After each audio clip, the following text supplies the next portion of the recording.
तो बिल्व मंगल जी वृंदावन जा रहे हैं, अब देखिए फिर दुर्घटना होने वाली है। वहां गांव में किसी सरोवर के किनारे बैठे हैं, लोग प्रणाम कर रहे हैं, इधर उधर देखते नहीं, नीचे ही निगाह रखते हैं कि कहीं निगाह जाए नहीं, और मन में अब क्या सोच रहे हैं, भगवान कृपा क्यों नहीं करते, लगता है प्रभु निष्ठुर हैं। अरे अरे ये वैष्णव कैसे सोच सकता है, तेरी करुणा में कोई कमी है नहीं, पात्रता में हमारे कमी रह गई, तेरी ममता में कोई कमी है नहीं, समता में हमारे कमी रह गई। लेकिन सोचने लगे, अब जैसे मन में, अब ठाकुर तो हर बात को देख रहे हैं ना, भक्त को तो वो लाख दृष्टि से देख रहे हैं।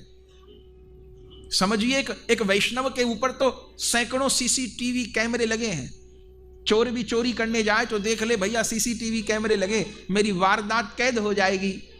अरे भैया ये तो अब कैमरे चले, ठाकुर ने सूर्य रूप सीसीटीवी कैमरा ऐसा लगा रखा है जिनमें सूर्य निगरानी कर रहे, रात में चंद्र निगरानी कर रहे।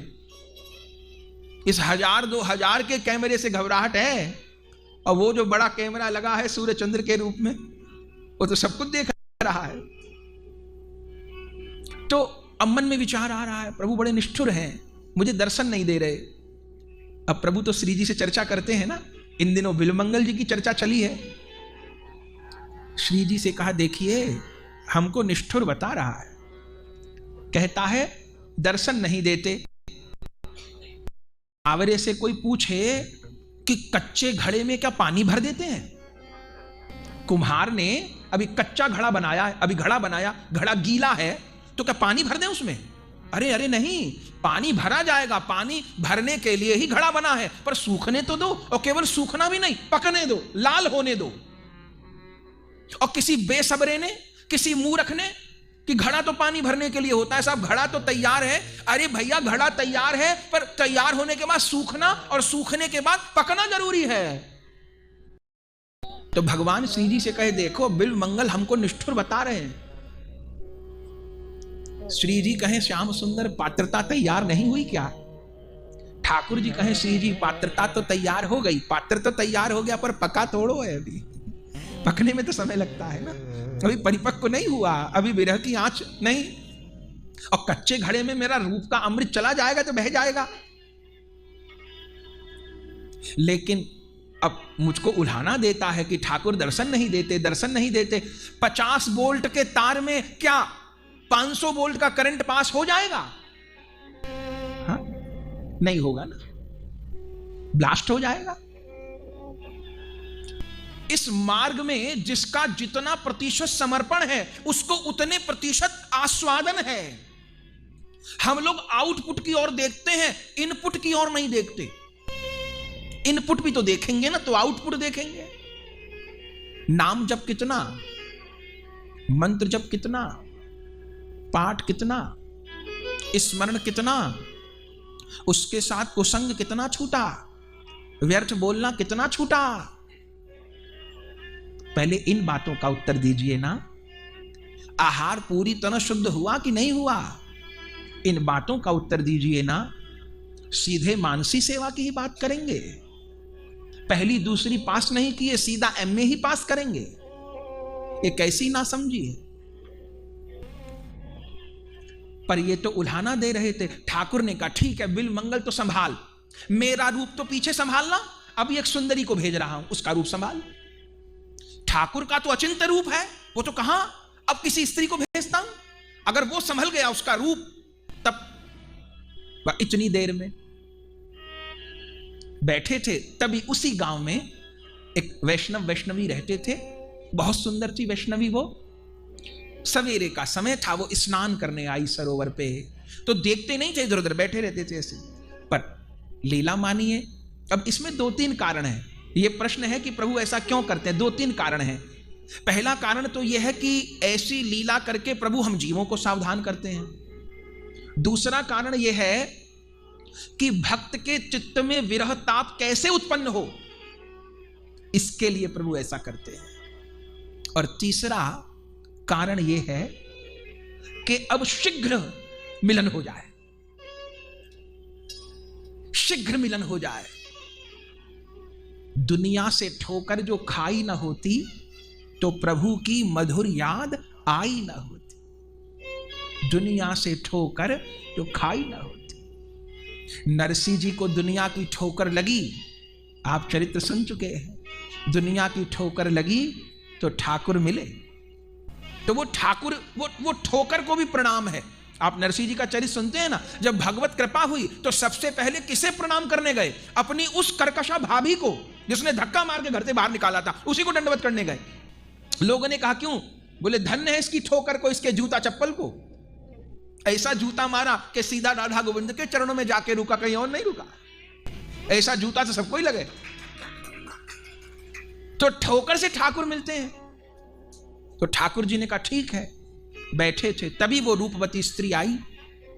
उसको तो खबर नहीं कोई बैठा है।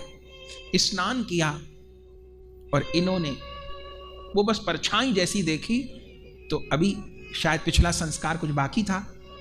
वो परछाई देखी, फिर देखने, और जैसे देखा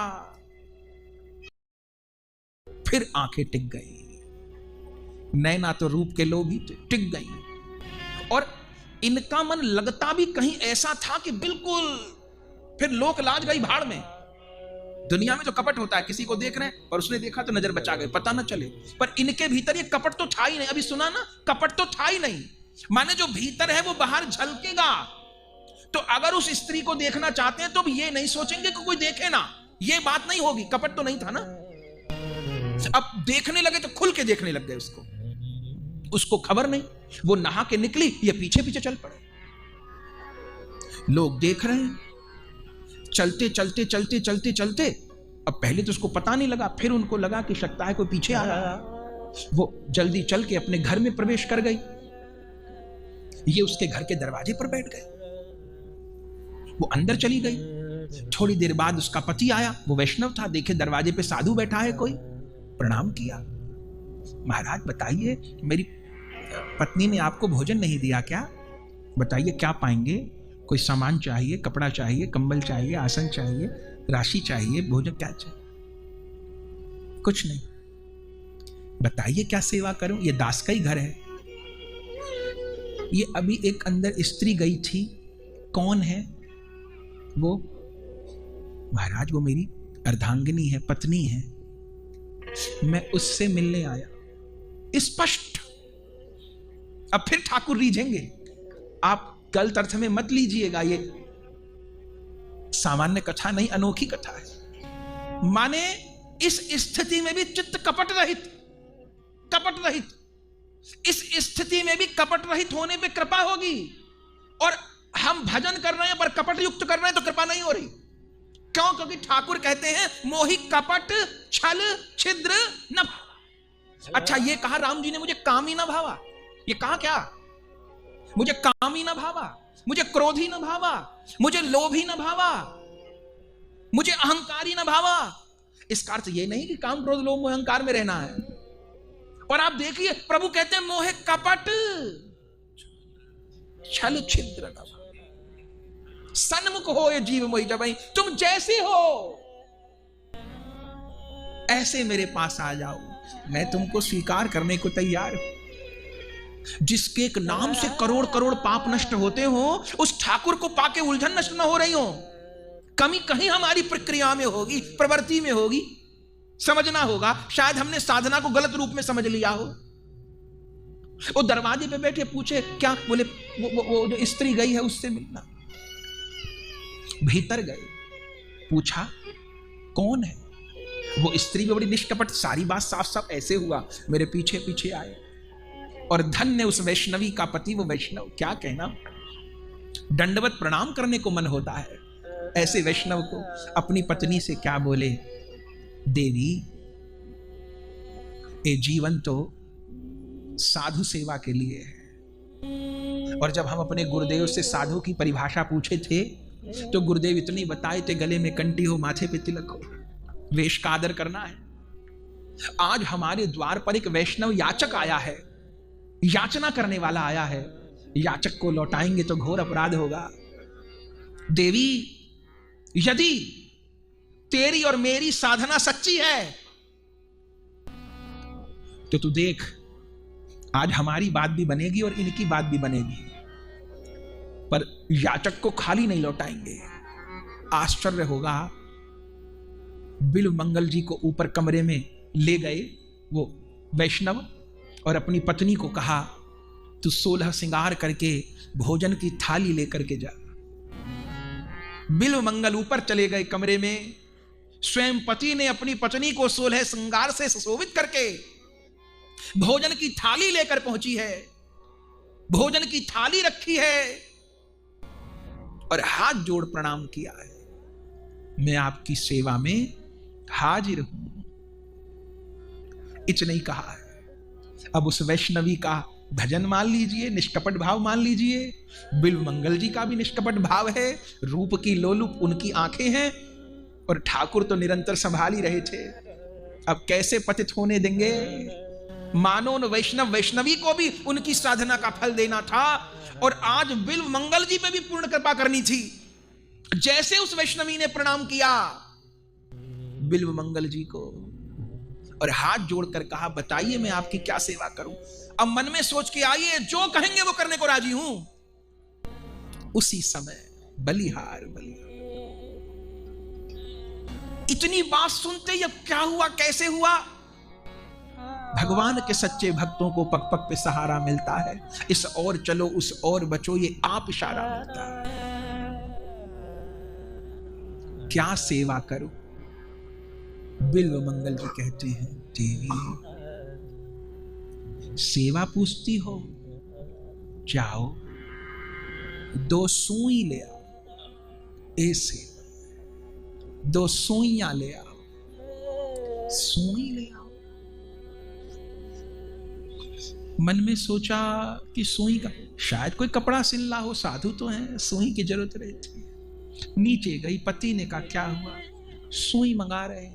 चलो, आपने तो कहा था जो कहना है वो मानना है।